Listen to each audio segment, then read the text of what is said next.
नमस्ते बच्चों, कक्षा 7 विषय विज्ञान और आपका लेसन 15वां प्रकाश के बारे में अपने पढ़ चुके हैं।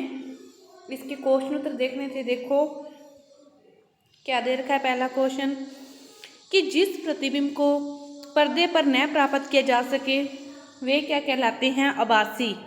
वे क्या कहलाते हैं? आभासी। जिसे पर्दे पर प्राप्त नहीं किया जा सकता वे आभासी, और जिसे पर्दे पर प्राप्त किया जा सकता है वे फिर क्या कहलाए? वास्तविक।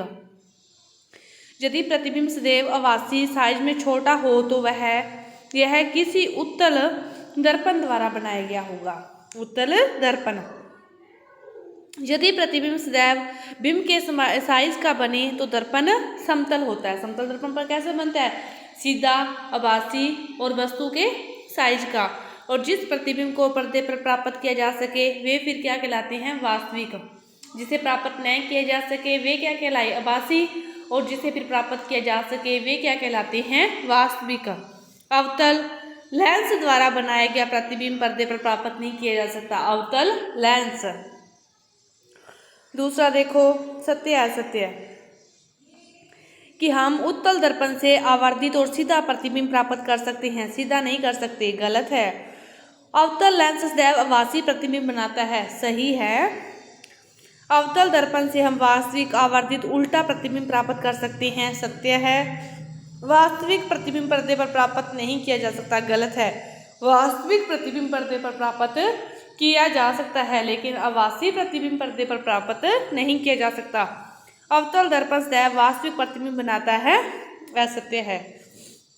इनका मिलान करना है। तो देखो, जो समतल दर्पण है यह प्रतिबिंब सीधा और बिंब के साइज का प्रतिबिंब बनाता है। समतल दर्पण जो अपने घरों में यूज करते हैं वो दर्पण किस में आते हैं?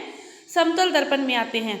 उत्तल दर्पण अधिक क्षेत्र के दृश्य का प्रतिबिंब इकट्ठा बना देता है। जैसे वाहनों में साइड वाला शीशा लगा होता है ना, पीछे वाली वाहन देखने के लिए, तो वो बहुत दूरी तक के वाहनों को उसमें दर्शा देता है।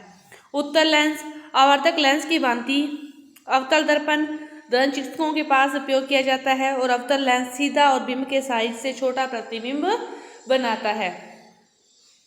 समतल दर्पण द्वारा बने प्रतिबिंब के अभिलक्षण समतल दर्पण द्वारा कैसे बनते हैं? आभासी और सीधे बनते हैं। दर्पण के पीछे बनते हैं। छवि के आकार वस्तु के आकार के ही होते हैं। इसमें पार्श्व परिवर्तन होता है कि अपने बायां हाथ तो दर्पण के अंदर दायां, और दर्पण के पीछे दर्पण से छवि दूरी के सामने जितनी दूरी पर वस्तु होती है मतलब उतनी दूरी पर ही प्रतिबिंब बनता है। इसके बाद देखो, अंग्रेजी या अन्य कोई भाषा जिसका आपको ज्ञान है कि वर्णमाला के उन अक्षरों का पता जिनके समतल दर्पण में बने प्रतिबिंब बिल्कुल अक्षरों के सदृश लगते हैं, अपने परिणामों की विवेचना करो। तो अंग्रेजी भाषा की ये अक्षर हैं AHIMOTUVWX। इनके जो अक्षर हैं ये समान छवि के होते हैं और ये पार्श्व समिति में आते हैं। आभासी प्रतिबिंब क्या होता है? प्रतिबिंब जिसे पर्दे पर प्राप्त नहीं किया जा सकता, वह प्रतिबिंब जिसे पर्दे पर प्राप्त नहीं किया जा सकता तो वह कैसा होता है? आभासी प्रतिबिंब होता है।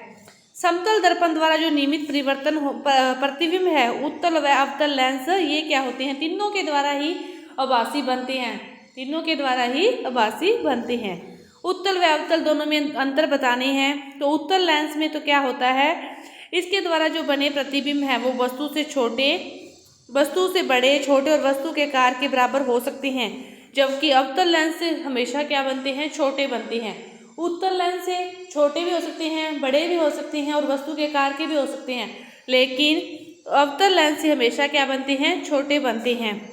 एक उत्तल लेंस वास्तविक और आभासी दोनों प्रतिबिंब बनाता है, जबकि अवतल लेंस हमेशा आभासी ही बनाता है।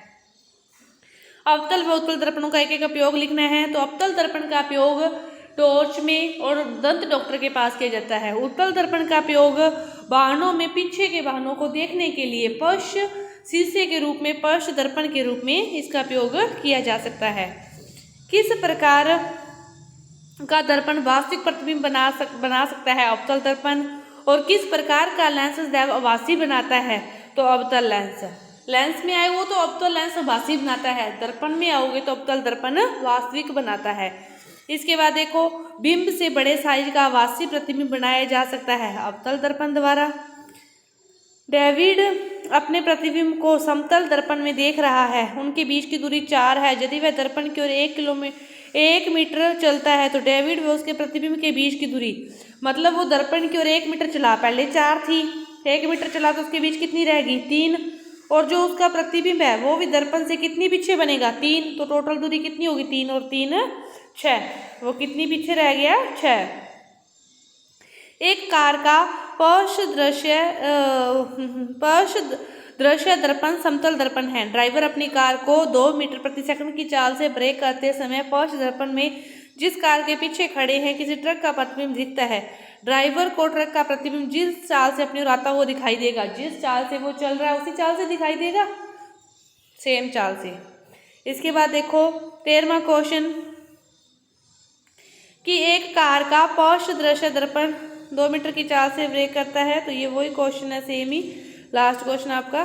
तो ये उसी चाल से दिखाई देगा जिस चाल से वह उसके पीछे आता हुआ उसको, जिस चाल से वह चल रहा है। तो ये आपके क्वेश्चन उत्तर पूरे हुए।